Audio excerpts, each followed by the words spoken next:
Writers Guild strike, but the latest session ended yesterday. No settlement, no new meeting scheduled. And of all the programming hit by the strike, only soap operas have continued operating, but it hasn't been easy.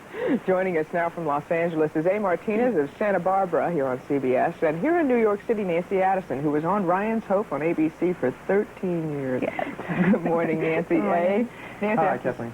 I have to start with you. I cannot believe that you decided to leave Ryan's Hope at a very inopportune time. I have great timing, right? Did you leave before the strike? I left right before the strike. I left in December and decided to go out to California, try out for the pilot season. Got out there, celebrated, had a wonderful Christmas and New Year's, and started auditioning for pilots. I did one guest spot on a miniseries, and boom, I got hit by the strike. So I came back here to New York. Well, A, now tell me, since the writer's strike started, how have the scripts changed? Or have there been scripts at all? There have been scripts. The scripts never hesitated, Kathleen. It's amazing how that keeps happening. The main difference is that the characters have no long-term story. We tend to be vamping right now. We just do things that you can do. You can begin and tie up in 2 weeks, and any sense of a long-term direction is lost. Is that because everyone is so hopeful that the writer's strike is going to be over, they only feel they have to write for 2 weeks? I think they're fearful that if they commit themselves to a story under these circumstances, that it'll be evaporated as soon as the writers actually do come back. Well, I know you've been talking to a lot of your friends at Ryan's Hope. How has it changed there? Well, actually, the producers and associate producers are writing the show. That's who's taking care of the writing. Is the writing better? Very difficult. I mean, they're rolling they're wrong. The bosses, aren't they? They're the bosses. They are. And they're under a great burden. I mean, it's a tremendous burden for them because they're having to hold the whole show together, plus write it, plus create the stories. So it's really a problem for them. But they're plowing along, you know. Hey, have you found yourself having to get into bed a lot more just for a lot of those big smooch scenes where, there's no dialogue that has to be written? You can kind of stretch and fill time? Yeah.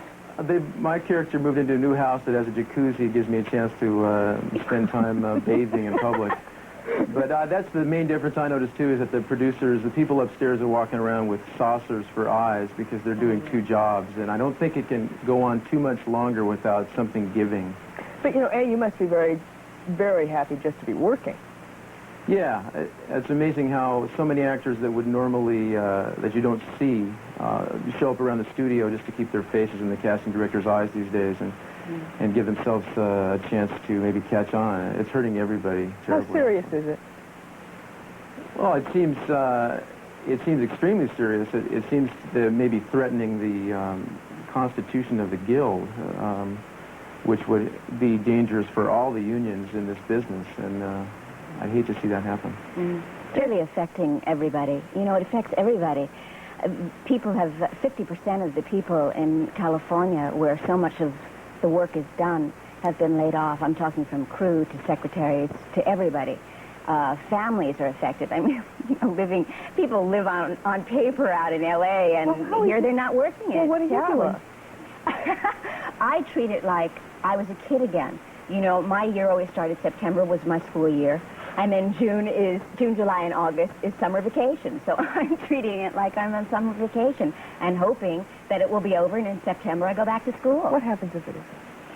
Oh, well, you see, there's still commercials and voiceovers to audition to. There is a play or 2 now and then to audition for. And I will try to really hold out because I feel like I'm sort of on a journey, and I've made, after 13 years of being on the show and working steadily and being on this journey, I want to complete it. So I'm going to try to just hold out until it's over, and hopefully it will be over by, September or fall or the end of August. Nancy Addison, thank you so much for Thank you, joining us. Kathleen. A Martinez, thank you from Los Angeles, getting up so early for us. My pleasure, Kathleen. Thank you.